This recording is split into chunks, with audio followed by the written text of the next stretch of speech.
And we are live on Talking Tough. And I'm joined by my good friends and my co-host, Butterbean. And I always love to see Butterbean, man. It puts a smile on my face every time I see Butterbean. And then rejoining us, we've been missing our compatriot for the past 2 weeks.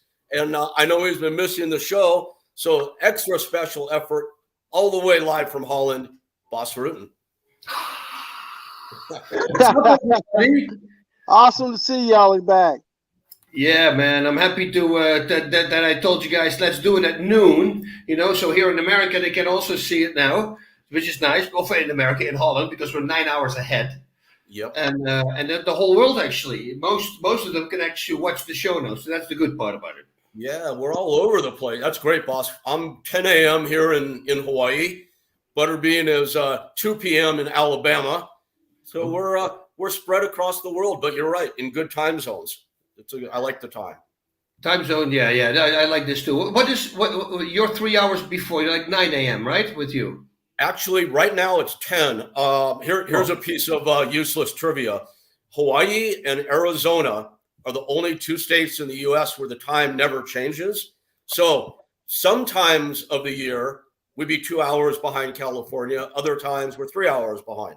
So it's a little confusing. They're actually talking about doing the same thing here in Alabama. No time change during the year. Yeah, it's easy for us. Exactly. Sorry, boss? No, it's exactly mix it up. I mean, just stay the same every time. The hour ahead, hour back. I don't need it. It's confusing. You ever talk to people in India or Sri Lanka? Do you know that their time is on the half hour? Jeez, I didn't know that. Yes. Like if it's 10 a.m. here, it'd be 9:30 p.m. in India. How's that for messing you up? Jeez. Yeah. more useless trivia, that's for sure. It makes no sense at all, right? I mean, well, actually it should, because with the time differences, but that's really freaking weird. Guys, I got a really heart-wrenching voice memo the night before last from Flex. I don't know if you guys have heard from him or not. I know you correspond, but man, it was like I said, it was heart-wrenching. He's in the hospital. He's in rough shape. He's in really bad shape. He's missing the show. He wants to do it. Honest to God, he's in no shape to do it. So I just thought it'd be good for us to, put a good word out for our, I'm not going to say fallen comrade, because this motherfucker's strong. He'll be back. But maybe a good thought and word for Flex for sure. Yeah, well, 100%. I had no clue. Because I'm sitting over here and I didn't read anything. Also in the group text, I didn't. So, I'm actually sending him a message right now. Okay, good. That's great, man. Yeah, maybe we can all try to call him in the hospital or something like that later if that works out. Yeah, that would be funny. That would be very funny. Good. And the next week, that would be great, actually. Boss, remember when you and I made that call to Chris Balsam in London when he was having some trouble and hurting? Yep. It's nice to be able to do that for our friends. So, that's we've been doing this kind of between us without sending it out. Remember, that was the first thing we did. We just had conversations on Wednesday evening, and then we go like, hey, maybe we should just stream it so people can actually listen in. And, a lot of people like it. But positivity, that's what we're trying to do, and helping people. What a great concept that is, right? Well, how's your trip been going, boss? My what is going? How's your trip? My trip is going well. I had a really great time. I was for Karate Combat. I was doing a show here in Europe. That went well, and then from here I flew to Holland, and immediately had my buddy. So this guy who visits my dad as well, and he used to be a student of mine. He was 6 years old when he came into my class, and I was 21 or so. And he's been my friend forever. So, and now he always has the great, being a great person, picking me up. He's like driving Miss Daisy, and I'm Miss Daisy. So that's what he's doing now. And he's an awesome guy, man. Also, the way he helps my dad out is really good because he sits by himself. My mom is in a special place now because she had a stroke. So it's a little hard. We're traveling all the time between that and then my grandson and daughter and my ex and everybody, that we have a really good relationship. It's all back to normal what it was. So that's really great. Best friends again.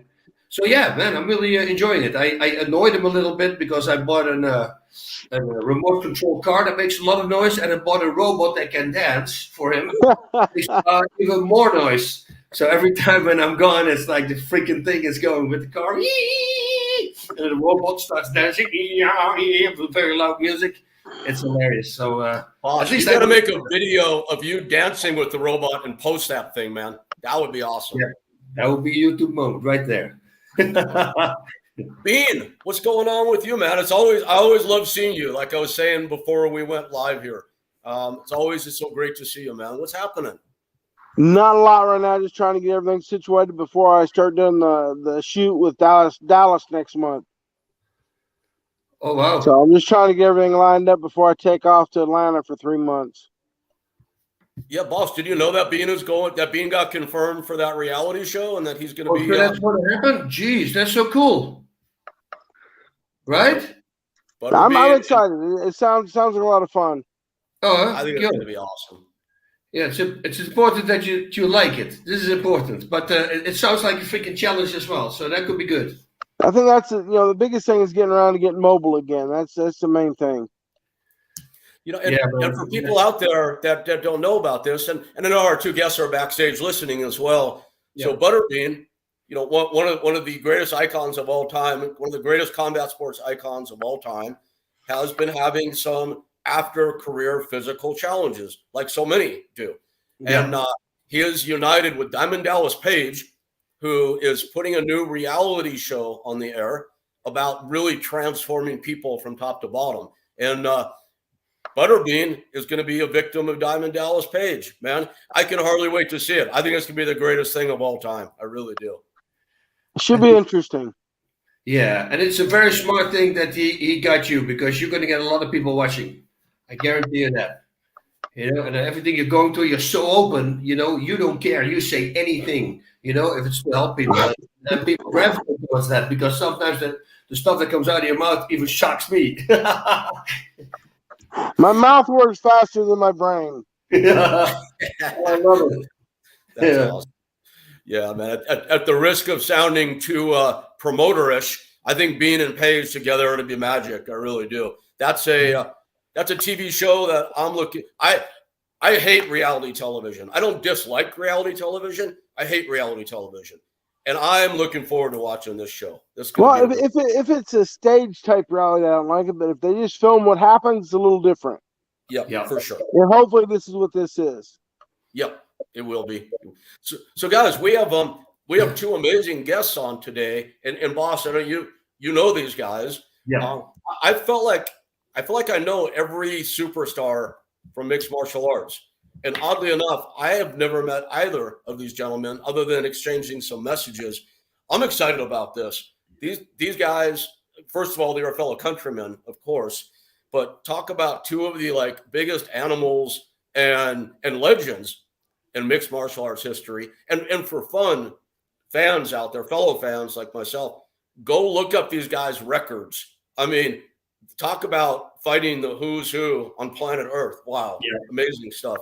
But Boss, you know them as humans and individuals, which I don't yet. And Bean, I don't think you know them either. I don't. Well, let's first start with the guy who was probably at the time when he fought Mark Hunt be like 30 pounds at least lighter. We can ask him on the show, and who knocked out Mark Hunt. So I think that should say everything right away from the get-go. This is a guy who had 32 wins with 29 knockouts from those wins. Only 3 went to a decision. If he hits, it's simple, like Ivan Drago. Whatever he hits, he destroys. When they talk about him, that's this guy. I mean, he had some crazy fights, just insane. And for every person, every mixed martial artist knows this person, of course. Melvin Manhoof, I'm talking about him. If you do not, if you're on this and you're not a big mixed martial arts fan, Melvin Manhoof, his name will probably pop on the screen in a little bit. We show you, and go to YouTube and start Googling around. And you're going to see the most insane knockouts. Now, the other guy, Gegard Mousasi, I always been very, I identify with him a lot, because he was the guy also at a certain point, had exactly the same record, like the 13 submissions, 13 knockouts. And now it starts going because he just likes knocking people out. Now it's, I think, 27-12, but this is a mixed martial artist who, knows both ways. So you give him a little space On the bottom, he will submit you. And you give him a little space on top, he will knock you out. Gegard Mousasi, really great guy. I've had the pleasure of having him at my gym as well many years ago. I think like 8 or 9 years ago. And just an all-around really good guy. They always talk about, like Melvin, he promotes himself. He talks, he's promoting. And Gegard doesn't have that. Gegard doesn't want that. He doesn't like to talk crap. He doesn't like to do, he says, I'll do my fighting there, like every fighter says, but then they don't do it. Well, this guy actually does it. So I think from 57 fights, 8 or 9 only decisions. And the rest, it's all finishes. So both these guys, having them simultaneously on our show, man, it's going to be a really great evening. So people get ready, because here we have Melvin Manhoof and Gegard Mousasi. It would have been great if that sort of lines in at the same time. There we go. Hey, how are you guys? Doing good. How you doing, my friend? Doing good, man. Doing good. We're still waiting for Gegard. Hello. That's all my Dutch language. Hello. It's nice to meet you, my friend. Nice to meet you. Good little cunt. That's what's ook altijd weer. We're looking for Gegard. Hopefully we don't have. Here he is. Yes. Thanks for having me. Thanks, Bas, for the nice introduction. Yeah, it was a very good one. You're welcome. I mean, I was there when Manhoef, Melvin, you knocked out freaking Mark Hunt. And then you, Jacare, you freaking triangle choked him, Gegard. Yeah, it was a Grand Prix tournament final. Yeah. And I mean, that's a guy who's phenomenal on the ground. And the way he did it, he let him trip a little bit. And he fell backwards and immediately slapped a freaking triangle choke on. Like the whole world was shocked. Because we come from a kickboxing country. And then they start submitting people. So that's always a nice surprise. Yeah. Really. I That's think awesome. I think Gegard was one of the guys who fought me and who really put me on fire, that he want to stand and trade with me, and he really he surprised me with that. And yeah, man, he was a phenomenal fight, Also what you said, Bas, I think in Holland he is like one of the greatest athletes at the moment, and I think he has achieved the most of things. And just what you said, because he didn't talk a lot, I like to talk, so I'm gonna talk for him. That I think he's like one of the best. He's like one of the best fighters of Holland. I think the best one what we got, And I think he deserves really much more credit than he already got, but loads more. So Thank you, Melvin. The thing was with Melvin, the story behind. I challenged Melvin, but back then you had this mixed fight forum. And I was upcoming guy, and no one was giving me credit. So I thought, well, it was me, Melvin, and Jordan Radef at the middleweight from Holland. So I thought, okay, I'm gonna challenge Melvin. And then they gave me in the Grand Prix half final. They gave it to me, and then I didn't tell him, but I was having sleepless nights because I had to face him. I was like, why did I challenge this guy? Because he was knocking out everybody. Everybody. I couldn't sleep. I thought, what the fuck? He's gonna embarrass me in front of the world. And but in the fight it went well. But I have tremendous respect for Melvin. It was more of a competition. I misbehaved a little bit, but always a great respect for Melvin. Yeah. And so one of the greatest fighters of Holland. Always put a spectacular shows, and for a small country, we produce many great fighters. Yeah, it is. We're really amazing with Holland. Everybody's asking what's in the water, because somehow, and especially the striking of the Dutch. I mean, we just go all the way back, Ernesto Hoost and Rob Kaman and Milo Goebeli and all those guys, they were just destroying. I went to the Jaap Edehal. This is a big place in Holland where in the past they used to have these fights. I was a big fan of Rob Kaman. I jumped on this to make a picture of him. And there was this one moment that they had to fight 4 world titles against 4 Thais, the best Thais. And all the Thais got knocked out. And they had a live stream to Thailand. And they all lost. That never happened again. After that, I can tell you that. So that would have been something to see. Well, guys, I just want to say from a fan perspective, I've been a promoter and a manager forever. And like I said, I feel like I know everybody. and I'm friends with everybody. I feel like a big fan today. This is so cool. And I hope you don't mind when I started the introduction, I called you both animals. I hope you don't mind. But No, it's okay. We are animals. I called you legends, so that makes up for it, maybe. You guys, your records, wow. It's like, Gegard, we spoke once on the phone, and Bean, I had to say to him, I go, wow, I'm going to sound like a fan now, but I looked up your record, and I said, in my opinion, it's the most impressive list of opponents in the history of the game. So, like, we know that you're pretty quiet. You're not a promoter. Have you chosen consciously, like, not to go out and say, look who I am, look what I've done? That's not your way? Well, I was, you know, in Japan was more you come, you fight, you get paid, you go home. I started at later age. I realized it's first entertainment and then it's sports. It's not like the Olympics where judo or wrestling. It's first it's entertainment with MMA, boxing, and so I realized that a little bit late in my career. So I earned a little bit less, but I'm a little bit more open. I show a little bit more of myself.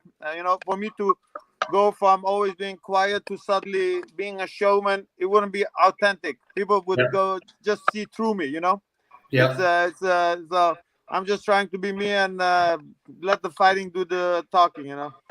Works for Fedor, right? So he doesn't say a lot. I remember I wasn't the same as well, but then you know they were really ducking me to fight for the title. And once I started speaking up during interviews, because I won like 12 in a row and they still didn't give me a title shot, and then I suddenly started becoming vocal. And what do you know? Within 2 fights, I had my title shot. So. Yeah, so it does work. You know, you have to do it. And you know, there's a way to do it. You know, as long as you don't attack the religion, you don't attack the family, then pretty much anything is on. You know, but I would always say keep it respectful. You know, if you do trash talking without the profanity, for instance, you're still trash talking. I think it clicks a little bit cleaner than to constantly dropping F-bombs and this every guy's laughing the whole time.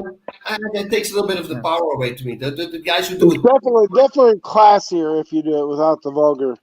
But that's the thing, you know. It's you don't need to do it. But hey, more people start doing it now, thankfully, and doing it in a good way. I think Conor McGregor, well, Chael Sonnen started with it. I think you know he was a big talker. He talked himself all the way to the top against Anderson Silva. He got that fight, which he, by the way, really won. Remember that? Only at the very last minute he got slapped as a triangle choke on. But so, I think it's also that. People who want to trash talk, and you know you have to be a person for it. You understand? Because it's very also putting like a lot of pressure on yourself. Because if you talk the talk, you have to walk the walk. You understand? So you know, and some people can handle the pressure and doing it well. And I think that McGregor is like doing it well. When he talks, he does what he does, but not always. But you know, this is how it is. You know, it's always a chance. You know what you take. So, but I don't. I can talk and make some fun, but not too much. Yeah, but you don't need also. It is so freaking great. I remember in 2005 or 6, I think, Evangelista Santos, when you fought him, they were calling me from England.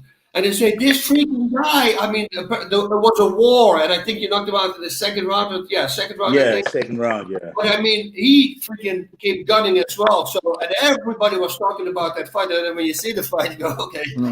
Yeah, that fight was really awesome, man. I think that is one of the greatest fights that I have delivered, you know. Yeah. And for my, if I have to do a fight more, then I want to finish it like that one, because these are fights that go into the box like fight of the century, man. These were like awesome fight. Yeah, you know. Yeah, I love it. So that's the fight you're the most proud of. What's the fight you're the least proud of? The fight of Mousasi. No, no, the least proud. You know, I'm.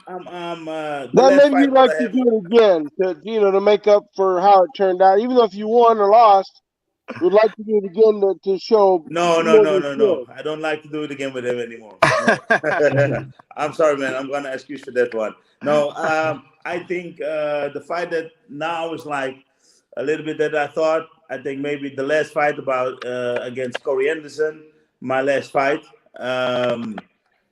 I think that fight would be if I could do that over again, I would do it different. I don't know what happened, and there was no crowd. It was like very awkward when I was walking in.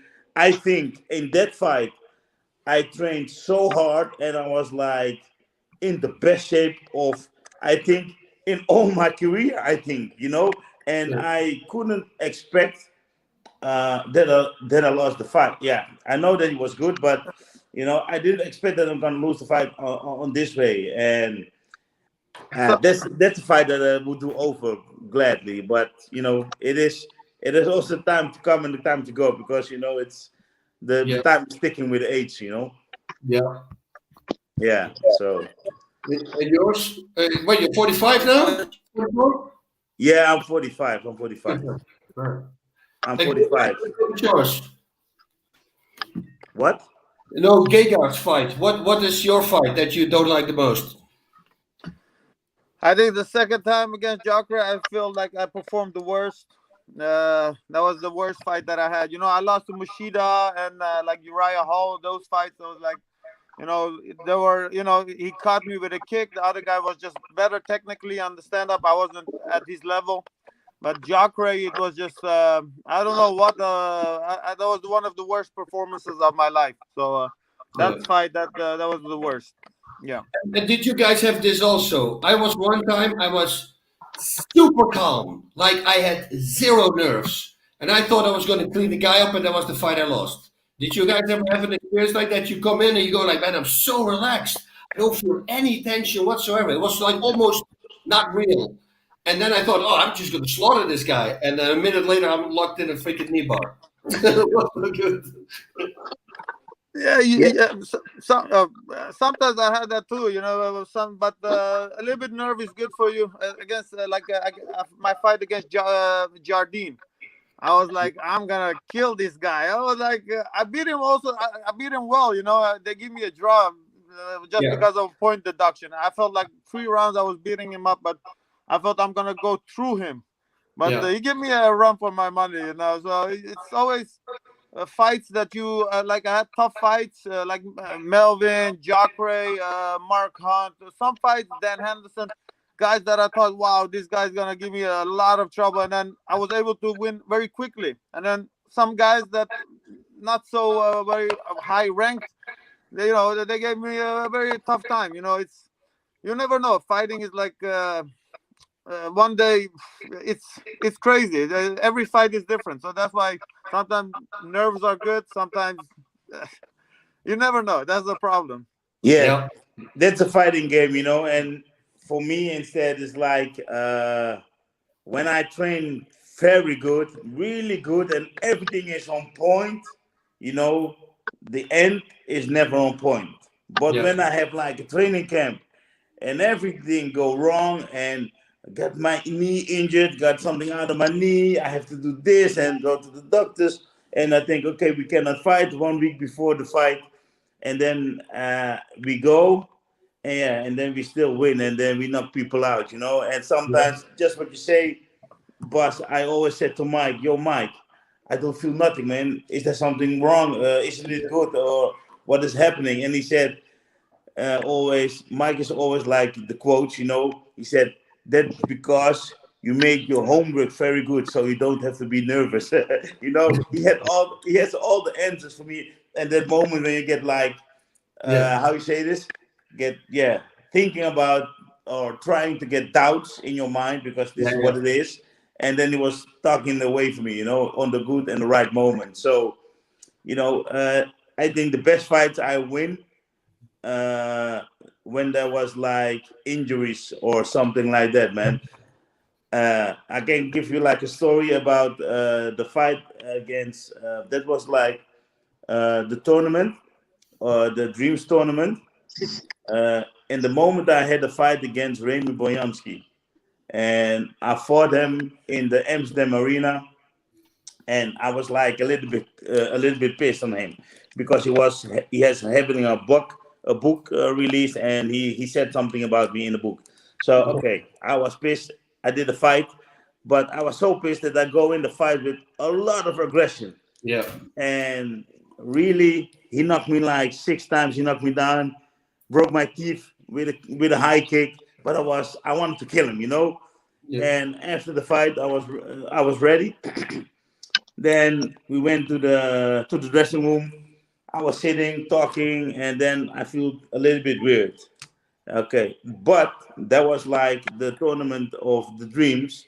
That was like 2 weeks later or something like that. And I go to the hospital because I was there in the dressing room and I fainted.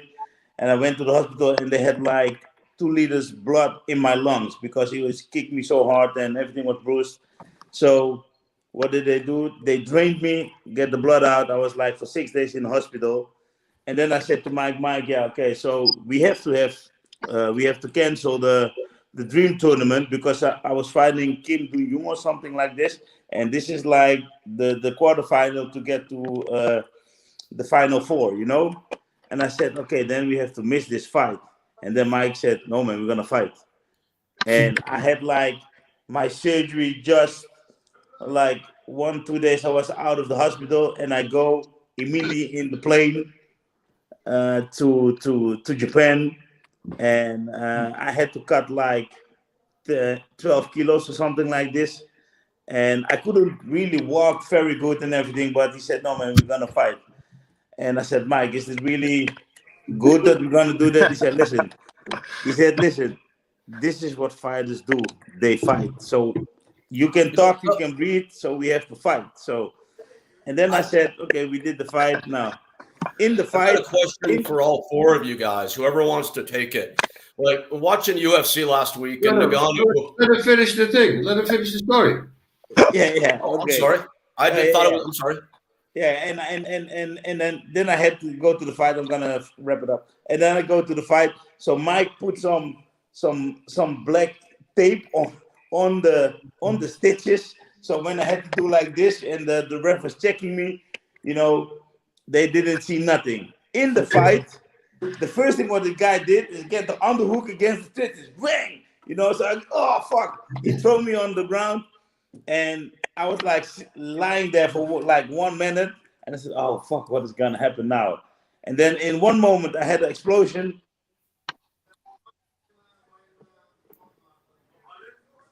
Oh, you stopped. Oh, sorry. Oh, yeah, now you did. Yeah.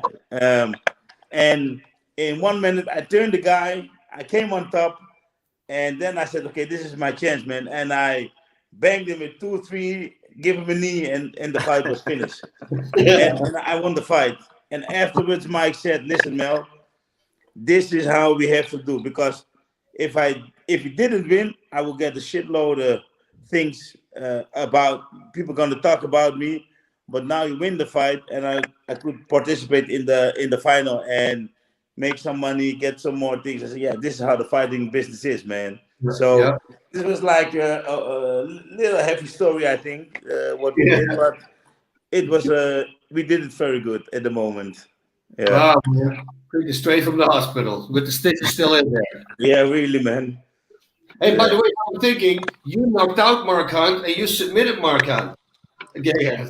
So he doesn't like the Dutch now, you know? Mark, you know, when I fought Mark Hunt, he was also one of those guys that I couldn't sleep late at night. You know, he was 280 pounds. I was like 210. Yeah. There was no weight limit. And then, but one of those fights that I thought this guy, if I don't take him down, he's going to kill me. But I did one trip, and then because he was so heavy, he felt like a turtle. You know, I could have controlled him all night. It was actually one of the easy fights. But yeah, the problem was to get him on the ground. Luckily, I got him in 10 seconds or something, and then the submission was actually very easy. You know. Yeah, straight up. Probably the only person I've ever heard say Mark Hunt was an easy fight. That's probably the only person I've ever heard. Yeah. If he's on his back, it's easy. But other than that, it's not that easy. Yeah. Man, crazy. And what were you saying, Rick, before? You were going over a question? Yeah, I apologize for the interruption, guys. Bas and Butterbean will tell you I live in Hawaii, and the connection sometimes isn't good here. So I thought you had finished, and I apologize for that. It's an amazing story. No problem. It's okay. So my question's along those lines, and it's for all four of you guys, whoever wants to take it. Last week when Ngannou fought Gane, he apparently fought with a torn ACL. And people that have not been around the sport have a very hard time wrapping their head around going into a fight with a serious injury. And not only going into it, but winning the fight. So one thing I always wonder, you go in, Melvin, with the type of injury that you've had, Bas and Bean and Gegard with the injuries you guys have had, once the bell rings, do those go away? Or is it a constant factor in the fight? No, it disappears. To me, it disappears. Like all the pains, it's like everything is suddenly gone. You need to focus. So, yeah, thankfully. Because if that's in the back of your head, plus also I would tell myself, I say, you cannot start thinking, because once you start, I had this, I ran before I went on the plane, like 2 days before, and I was in the forest, I was running in hills and I misstep. And I'm literally on the ground there for like 25 minutes, I can't walk. I go, oh, geez. And 2 days I'm leaving to Japan to fight. So I'm walking in there and I'm in pain, but I guarantee you nobody saw that I was in pain because I figured that if they see me limping, they will go for that, right? So the fight starts. The first thing he does, he shoots a single leg and he puts a toe, which is an ankle lock, on the guy that is injured. It was almost like I was sending out a signal, I'm injured, grabbing my foot. It was insane. The first thing he did, he went for it. I got out of it and I got him in the guillotine choke, so that was okay. But I mean, it's weird because it's almost like you tell me that you have something, and that's what worries me sometimes, because you've been injured and you go, or when you break your hand. I had a 28-minute fight. First punch I throw, break my hand.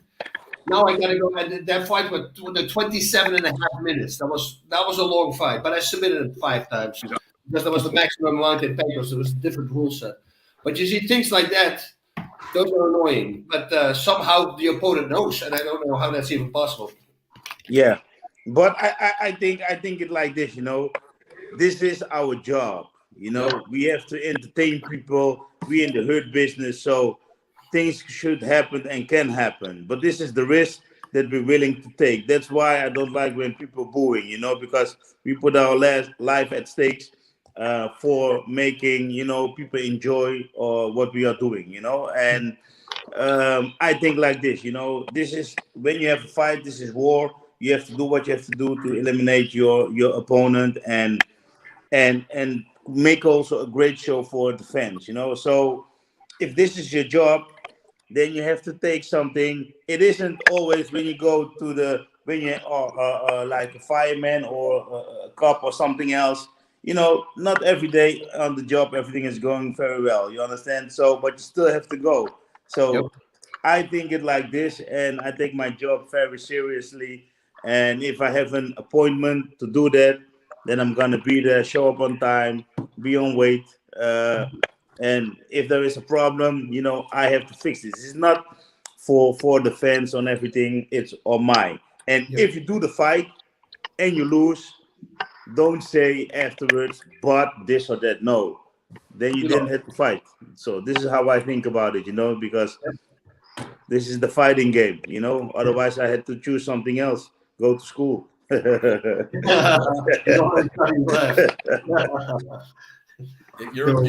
You're in a business, and I get that. You're all businessmen. Yeah. And I wonder. So Gegard and Melvin, you're 2 of the biggest legends in the game, 2 of the best fighters the game has ever produced.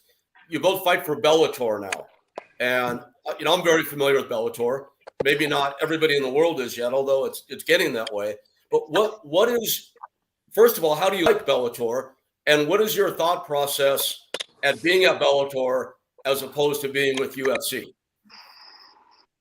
Well, for me, I work with Scott at Strikeforce.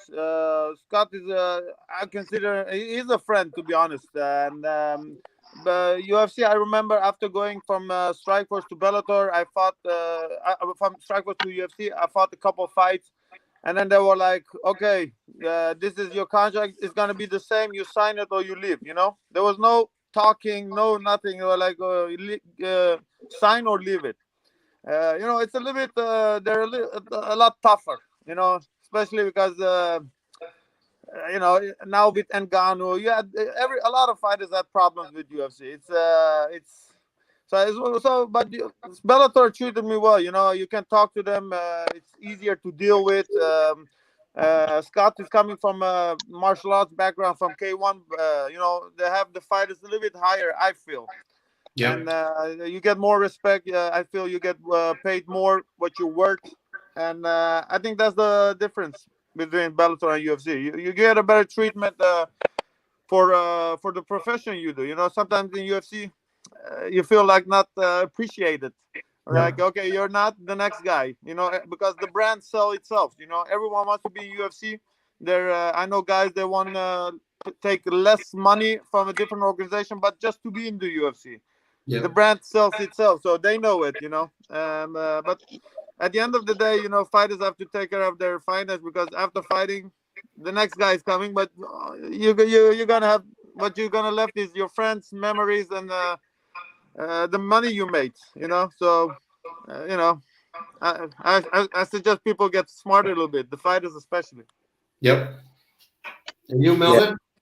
Yeah, for me, I work with Scott also at Strikeforce, and then I went back. I worked with the K1 and Strikeforce together, and then we went off. Then I go again with Bellator, and I think that Scott, just what Mousasi said, is very, very good with the fighters. I call him. He helped me, like also on personal way. He was there for me, when I had it tough. He was like pushing me, telling me, "Oh, listen, don't give up. You're gonna do this," and help me, give me a way out. So I feel for him, and that's why I also, when I'm on that stage, I'm not only fighting for Bellator, I'm just also fighting for Scott, and because they gave me my life also. You understand? I have I'm blessed. I think that we can fight on this big platform, earn money, have a good life. So I think also that that I think that he is one of the best, for me, promoters that I have ever worked with. You understand? So, and this is not like sucking balls or something like this. This is just like a person who appreciate a person and tells me also the truth. It's not that he's gonna, because he likes me, that he's gonna know. He tells me to, no, Melvin, this is not possible and this we cannot do, but we can help you like this. And I think this is like really good. The person behind the sport. So and yeah, I think this is good for the fighters, just what Mousasi said. So for me, it's a great organization. The Scott we're talking about, of course, is Scott Coker, who's the head of Bellator. And I did message him that you guys are going to be on today. And so I've known Scott for probably 20 years. He's definitely a friend. And you're right. He's a good promoter. He's a very good promoter. But maybe even more importantly, I agree with you. The guy's a good, solid human being. And that's important in this world. That's important, man. That's important. And That's why it's hard to find as a promoter to be a good person.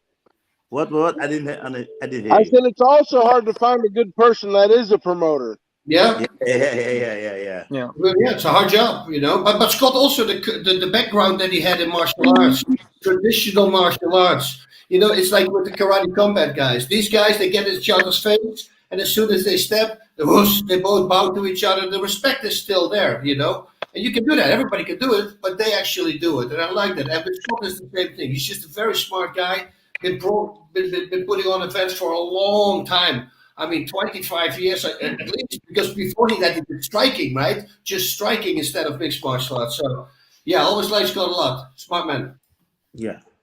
And I think he's doing good. And just what Rick said, he is growing. Bellator is growing again. And good fighters are coming up. And, I want to see what's going to happen in a few years, man. I think it's going to be, as you said, the UFC. Yeah. Slowly but surely, they're getting there. The fighters, the level is crazy. I mean, they have insane fighters. So it's not a difference between any other organization. They always think, put out a name. Yeah. The thing was also with Strikeforce, everyone, because UFC is such a good PR machine, everyone was, UFC, and then you saw the Strikeforce guys go there, and they all became champion. Luke Rockhold, DC, Verdum, you had Alistair, It just, sometimes the brand is so big, and that different promotion, they don't the fighters there, they don't get the credit that they deserve. They're equal or even better. But it's just the UFC brand. It's so big, they promote it better. And how's the what is it? The sponsorship. For you guys, it's going to be good, right? Because you have your own sponsors. The thing was, before it was good, even in the UFC, but they killed it with the Reebok deal, and now with the Venom thing. All the sponsorship has gone because people don't want to sponsor anymore. So a lot of sponsors, even in Bellator, the old sponsors that you could get, they're not there just because UFC killed the sponsorship deals. And especially with the. I feel that's my opinion. With the Venom, and then now with the Reebok, with the previous Reebok deal, so a lot of sponsors left. So also I think that was a thing that fighters would make a lot of money with the sponsorship. But even that UFC cut them off. I mean, how greedy can you be? I don't want to bash on UFC. UFC, they're doing great things, but it's just.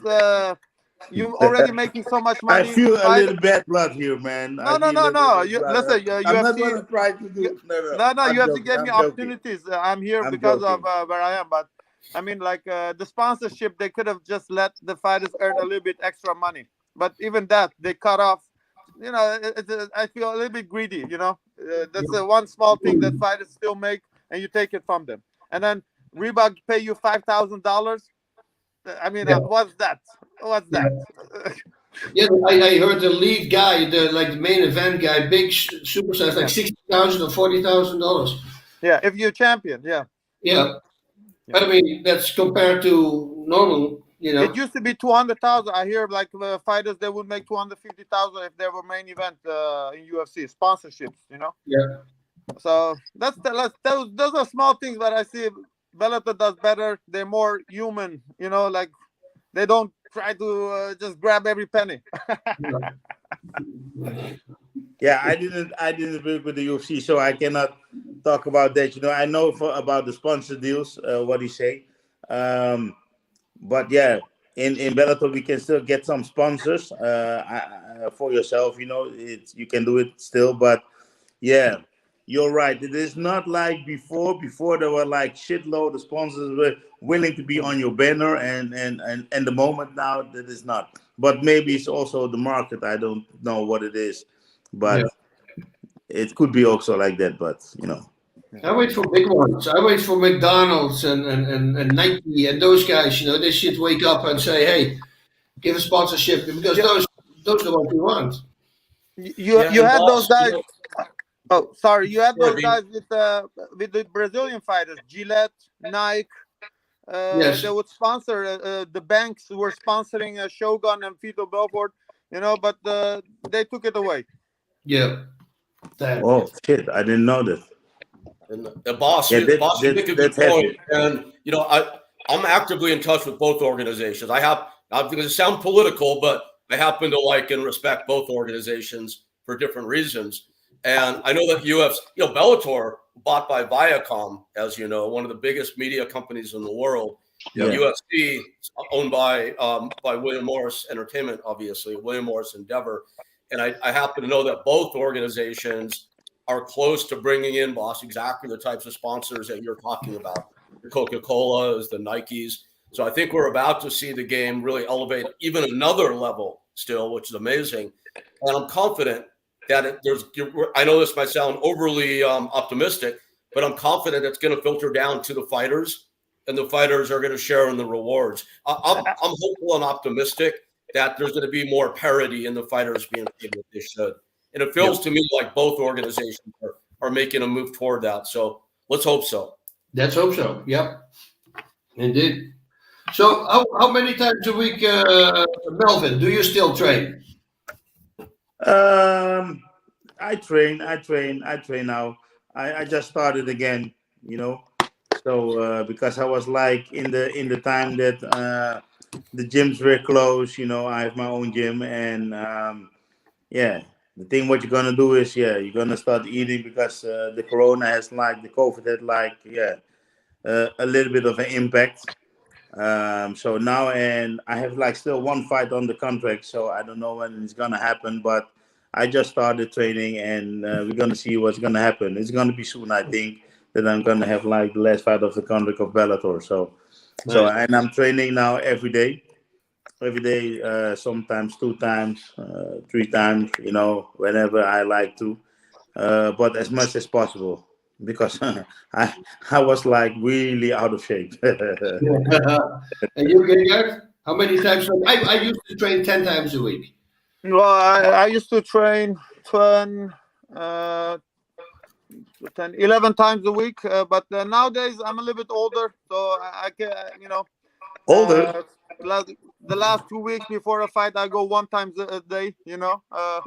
I give my body a bit more rest. But the problem is, I fought 2 times in the last 2 years, so it's difficult to get in shape, stay in shape, and but I feel better than ever. To be honest, today I can honestly say I never felt stronger. My friend told me today, so I think the best is yet to come.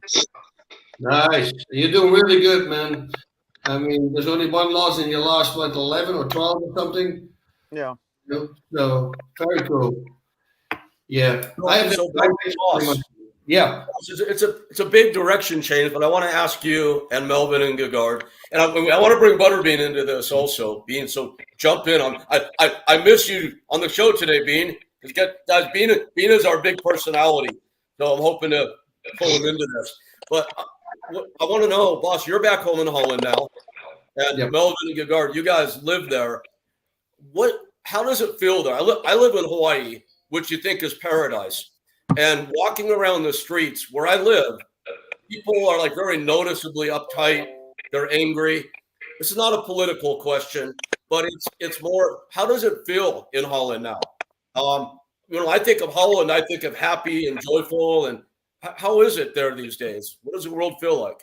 Well, for me, it's like restaurants. You're gonna need a QR code. You need proof of vaccination, otherwise you can't go into a restaurant. Thankfully this week I believe they opened it up again because they were closed again last week, right? You guys? Yes.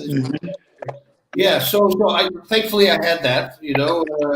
That's open because I was a little bit worried. Can I come in? I didn't do a vaccination. I had rheumatic fever when I was a kid, so that means it affects the heart, and I already have a leaking heart valve. And my doctor goes, "Yeah, all right, you can't go in. I want to take the shot." She goes, "You should never take the shot. It's dangerous with your condition." So, I go like, "Oh, I hope I can come in. But at least we can go into the supermarkets and stuff like that, so I can still buy stuff. But then not going out, that's okay." I think it's like in Holland, is people are like how you say this? It takes too long, all the rules, all the things that you have to follow, and I think the people are getting bored of it, and it is not like nice, you understand? So I think people are like a little bit irritated, don't follow up everything anymore, but you can feel that a little bit, and that they are fed up and they want to get their lives back, Yep.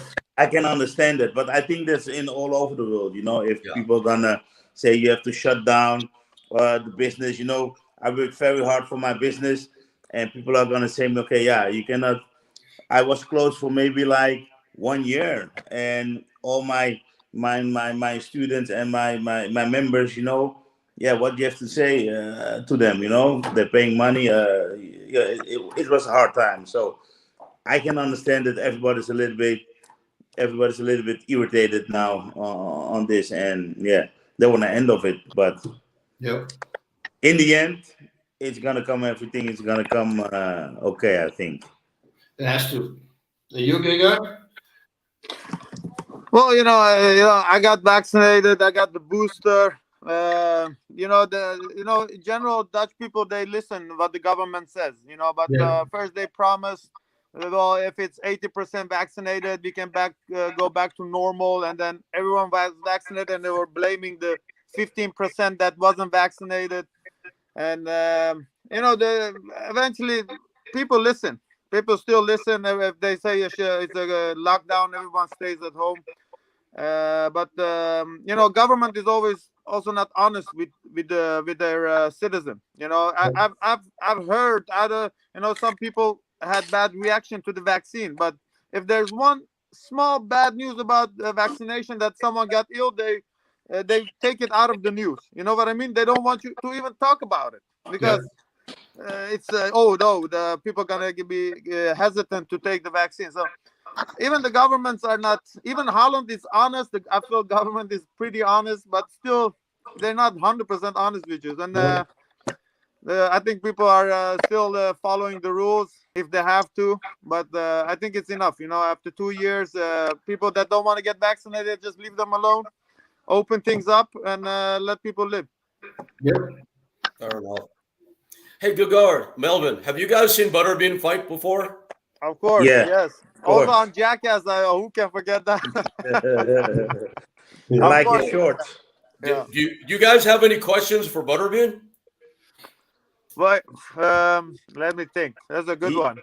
I always have a million questions for him, but I'll bet you guys have a couple. Yeah, he was always walking forward, and he'll fight like heavy guys, also like very big ones. So I didn't have eyes in the back of my head, so I had to keep going forward.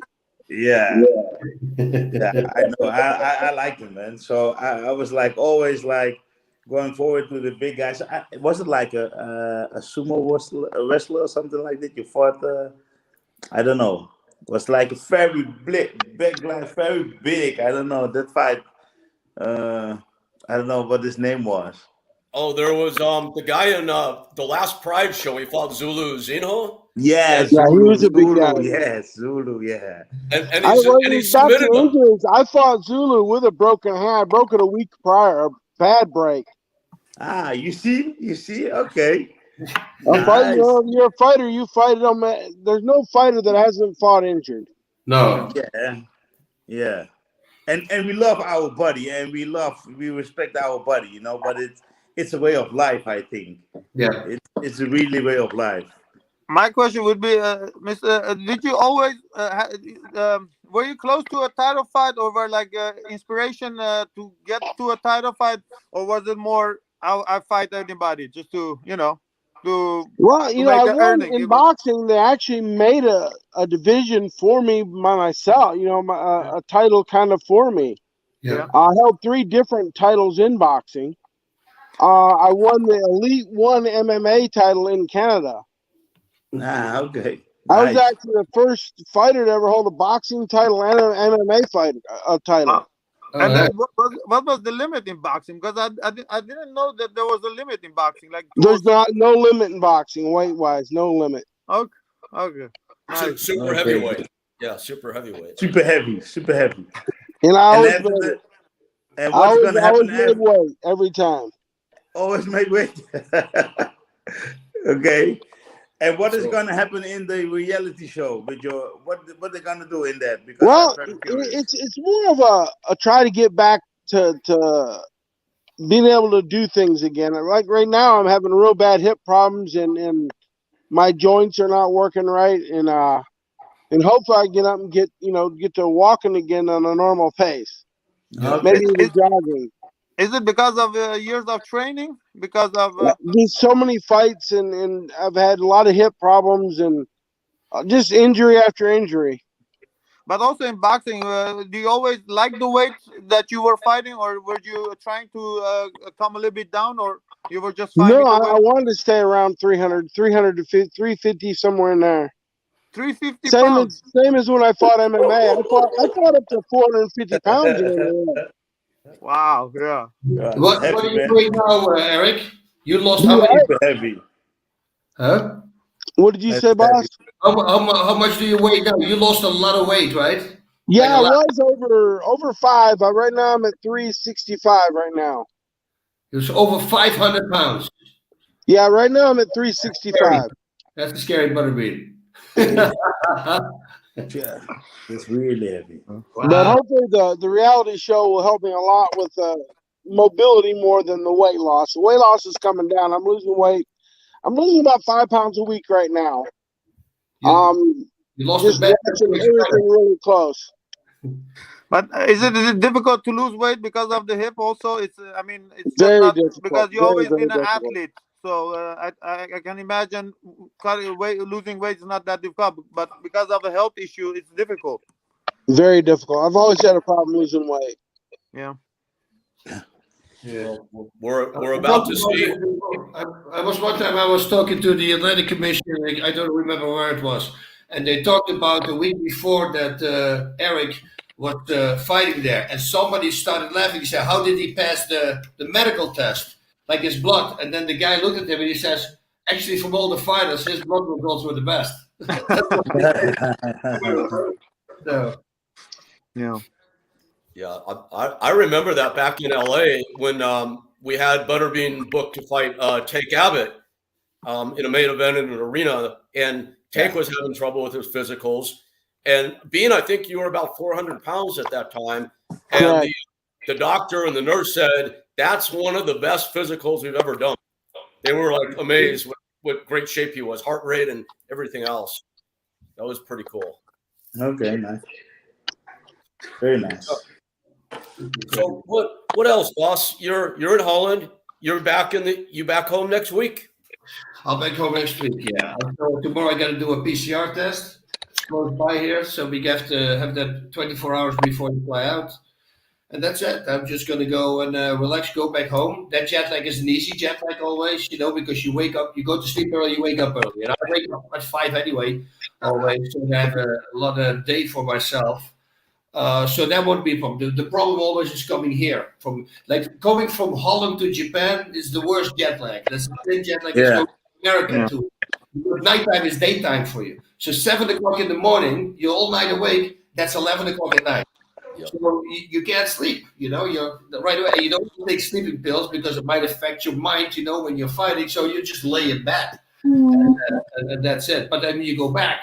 That's a nice jet lag. You guys going to America, I assume that's a really fun jet lag, right? You sleep early, wake up early. I sleep at 4 or 5 in the morning. Every time I go to America, 12 o'clock at night, I sleep.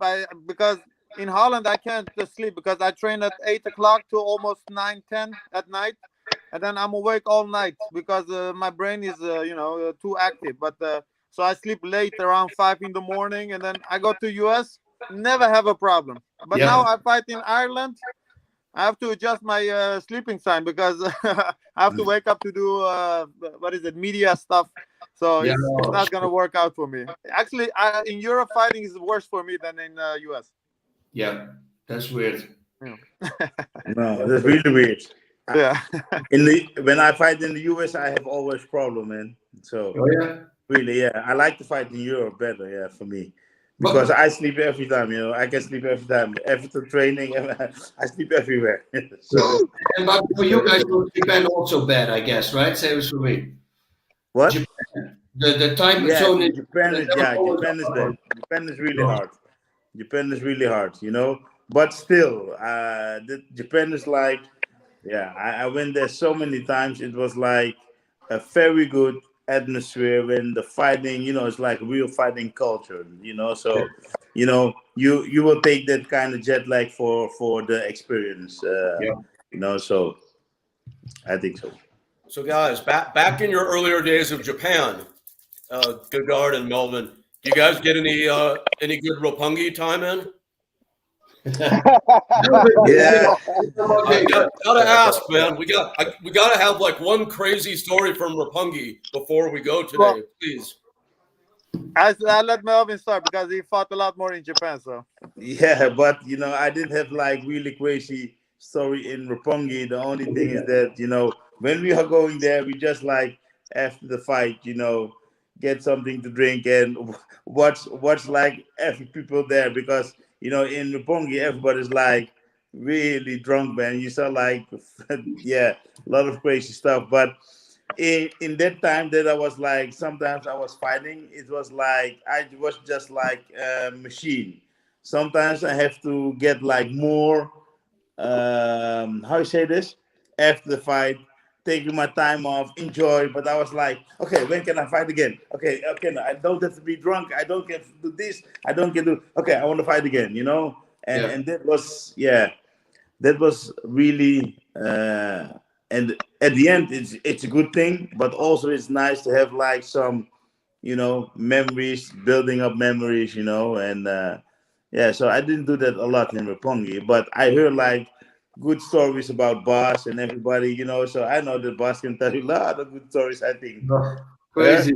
With Peter Arts and everybody, man, I heard so many stories. It was nice for them, I I have a think. question, Rick. How come every time you ask a Japanese fighter about Roppongi, they start with a smile before they say anything? They close at 5 in the morning, but then there's after parties. They go everywhere. So Yeah. and everybody's there. Like every foreigner will be there, and all the Yeah. bars, the fun bars, everybody's nuts. But there's not a lot of fighting. If there's fighting, it's always foreigners. It's never been the Japanese people.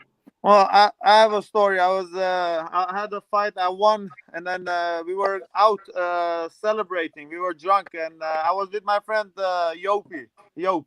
And Dutch people are usually, very chill. But when they're crazy, you have those crazy guys. So he went. We lost him. He crossed the road. We lost him, and then he ended up in like a massage saloon, with the Koreans, because Japanese, they don't give massages.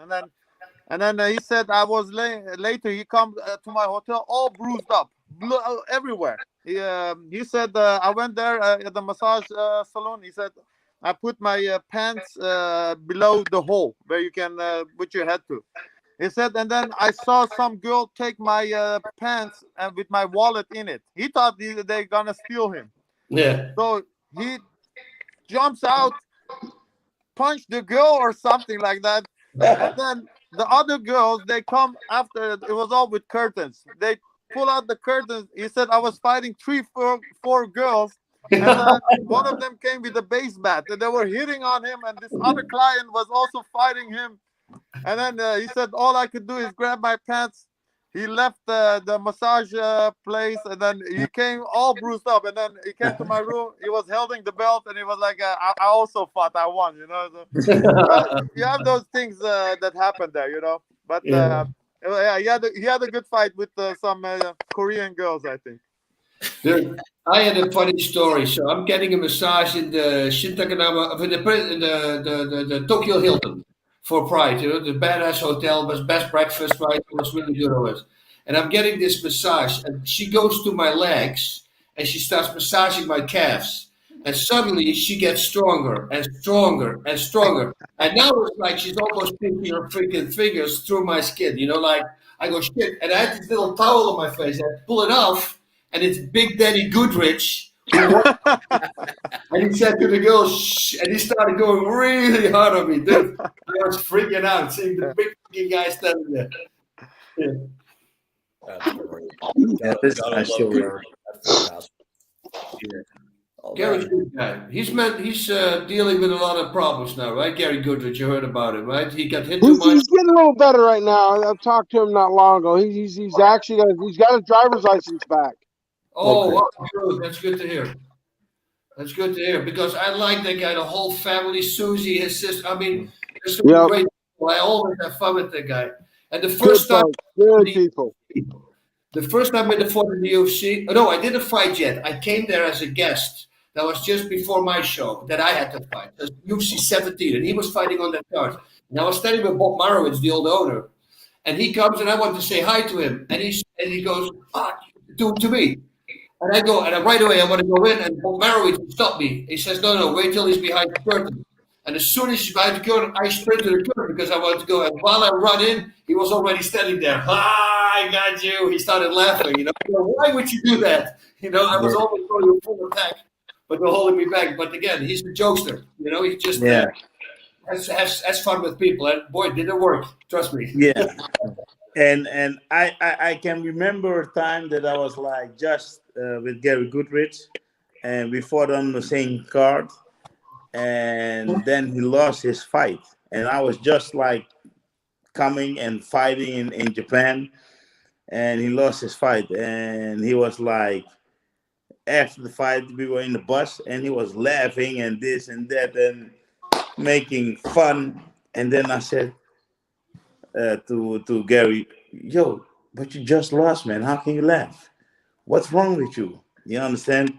And he said to me, listen, my man, you're very young now at the moment, and in time you will think about differently about some things, and now I remember what he means by that. You Yep. understand? Because when you are like very young, you have like your testosterone, your ego is like this big, you don't want to lose, you have like a whole other perspective of the fighting game and the fighting business, and afterward now I understand what he means, so yeah, the words that he gave me like were put in my head, and yeah, it helped me sometimes. It helped me a lot.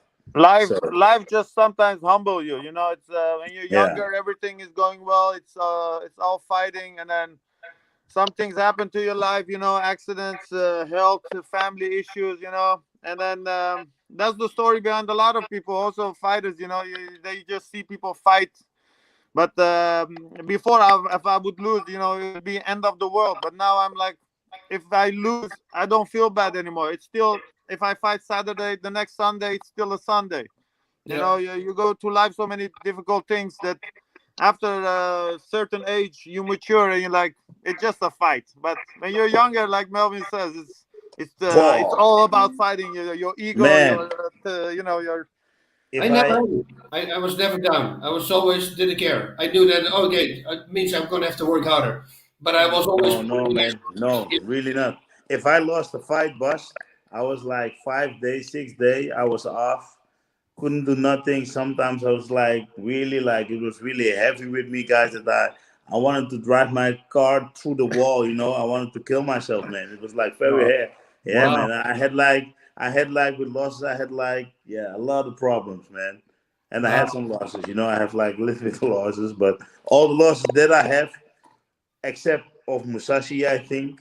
I beat everybody up, man. Really, man. All losses that I have, yeah. So at that time, it's like very hard when I had a loss, man. So that's why I know I couldn't laugh at the moment, but now I can understand what you said, man. Now it's Yeah. for me. A loss is a loss, and yeah, we have to keep on going, moving forward. That's life. Yeah. So So guys, I know we're getting the word. We have to wrap up pretty soon, but question yeah. for you too about right on this subject. So you both aged, you've matured, you're still active fighting though. What's the end goal? I mean, there's a lot more to life than fighting, as you've said. But in fighting, what do you see being the end capper for your career? Mm. So, for me, it's like doing something. At the end, I started this fighting business. I started because uh, at the time I broke my leg and I didn't have nothing, and I was like a real loose cannon. And fighting gave me a life, gave me a purpose. It helped me a lot. It kept me off the street. It brings me respect. It brings me like discipline, structure in life. This is what it does to me. And in the end, that I can touch people with the things that I does or what I do. That's very important. And I think that the only thing what I can do in the end game of my career is that I am this game and I love the game very much. That's why I'm promoting and everything. So the only thing what I want to do in the fighting game is helping people out. After a while, that if we have like some people start with no money and they get their career, and after that it's again they fall down and they have nothing anymore. I think I want to do there something for that. Yeah, build the sport in the fighting. I want to build it much further than it is now. For me, for myself, there's some personal goal what I think, and that people can get like an example out of me later on what I have done for the sport. I think this is for me the thing that I want to do in the sport, man. Good. So it's a great way to leave a legacy behind and bless. Yeah, yeah. You don't have to be. I think the legacy for me is not that I have to be like the greatest fighter of all time, but that I can say that there is something. I know there is something that we can change, and that more fighters can have like more successes than the only top level guys. This is the thing that I think we should do. Gegard, how about yourself? Well, when I started fighting, I was a shy guy. I couldn't get girls. So, I thought, well, fighting was a way to be somebody, to be honest, to make some living, to be somebody, travel the world. So I did that. Now I'm making a good living, at this stage of my career. It's still, I still want to achieve some goals. You want to be like double champ. You want Yeah. to do things. When you retire, you can say you still, that's the sportsman in you. But at the end of the day, I still fight for the money, or at least, I'm taking care of my some friends. I'm taking care of my family. It's just providing a better life for them, for myself. So it's a lot of fighters. That's the thing. You fight to beat somebody. Like I wasn't good at school. So that's a lot of fighters. The boss knows, Mr. Eric knows, Melvin. It gives you a way out to be somebody. It gives you to make some good money if it's possible. And at the end of the day, it's just now taking care of my friends and family at this point, and to still achieve some goals. I still want to be retired after another 5-6 wins. That would be something that's you don't want to lose. So it's not just money. That's the thing. Yeah. This was something you said, but because that was going to be my question. You want to fight like you're middleweight now, Chad, but if you would fight for another weight class, would it be up or down? Up, probably, right? Yeah, they want me to fight at least one time in light heavyweight, but I could make welterweight. I have to die, but I can make it. That's the thing. I could make it. I know it's not worth it, but it's more in my head. I'm like, oh, I could be welterweight. I've been middleweight champion. I've been light heavyweight champion. So it's more just to say I did that. Yeah. So yeah. then make something new what nobody has done. Yeah, That's the triple sport. champ. So you're gonna go first to. Then you're gonna go first to how you do light heavy, and then you go to welterweight. Yeah. No, I've been light heavyweight champion. I've been middleweight champion. But in one organization. Yeah, it's for Strikeforce, different organization. But let's say if I would have done welterweight also, I can say who, I would be one of the few guys. Who do you think? Who do you think is gonna win? Corey Anderson or Nemkov? Nemkov probably a little bit better. Nemkov, okay. Yeah, I think he's on a roll. Yeah. Okay. Yeah, so, yeah. But I don't know. Could you beat Nemkov? Could you beat Nemkov? It's gonna be tough. I don't have the weight, but I just, like I said, if I just switch it on, just to go crazy fights, I could win. But it's not easy because I don't feel I'm a big middleweight, let alone fight those guys. Yeah, but I'm gonna say you something. With all the respect to Corey Anderson or something, I fought him, but I can relate power and strengthness for people that I have fought, but I have like guys who were like stronger or feeling stronger when they punch me in the face, or something like this on the ground, so I think you would do good in light heavyweight. Yeah. 100%. But it's just giving a lot of advantages away. If they're wrestlers, I'm not a wrestler. They take you down, hold you. And then I give you the strength and the weight advantage. It just, at this stage of my career, is no point. I fought Mark Hunt. I fought K1 fights. I'm not a heavyweight, but back then I needed the money. They said, "Come fight." Okay, you pay me, I come. But now at this stage, I'm like, well, maybe not. I don't feel like it. But this was my trigger always in the fight. I was like very light, and I was fighting like very big guys. Yeah. That was my main goal. I said, yes, man, I like it. Because I was always asking, can I do it? Can I do it? Okay, we're gonna try it. This is how I think already. The problem is, if you go, you lose. Like Mayweather, he's so smart about fighting when, who is he fighting, and you have to be also smart but now let's say I go fight the like heavyweight, I lose, they're gonna come talk shit about me. Oh, he's not Yeah, that good. Oh, he's but this and that. if you win, they're gonna talk shit also. So it Yeah, you doesn't put matter, it you on the know. line, and then I'm you know, at Listen. this stage it's not worth it. But I'm gonna do it Yeah, anyway. but it's not good. How I think about this, it's not good about a lot of things, because when I lose, they say I'm old. When I win, they say you don't have to stop. You know, it's always something. You know, There's always something. Yeah. so there's always something. So you better do what you want to do, and that's what I'm doing. I do what I want to do, and you know, if the people who likes me and follow me, they're gonna cheer me up, and the people who don't, yeah, man, I'm sorry, but you have to still live it. You have to still live with me. So, okay, guys. I think that's a perfect end point. Boss, do you want to take us home for the evening, my friend? You know, I don't know. We like this show. We started in the opening of the show. We just started it as talking among each other, and then we just said one day, "Hey, shall we put it on?" And I felt this was one of these conversations. We can have this in the living room with somebody and just shooting the shit. That's what I enjoy with conversations like this. You know, you could go back in the old time, you know, the times where we've been, and we all fought in Japan, and the feelings, and the fighting heavier guys, and fighting out of no weight class. I mean, the first time I fought out on the day of the fight that there was no weight class, and my guy was like 28 or 35 pounds heavier.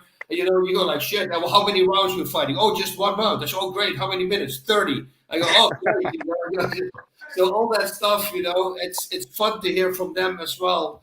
Because, yeah, I mean, we've all been there, you know. And Eric fought in Japan. I mean, he fought everywhere. Like we always said, I met Eric a long time ago in Prince George in Canada. This is like 15 years ago or something, a long time ago. It's the camaraderie among the fighters. But, you know, even when they talk crap to each other outside, everybody's courteous. Everybody loves each other, you know, because we all go through the same stuff. We all train as hard. We all do the same stuff. And you do respect your opponent for that as well. Yes, of course, you turn it off on the day of the fight, and afterwards you're drinking with them. You're getting drunk with the same guy. So yeah, thank you guys. Thank you so much. I'm so happy that I've been in Holland actually and talking to two Dutch guys, and I could open by saying Dutch, speaking Dutch to them. It's always nice to do to let you guys completely brainwash, because you have no clue.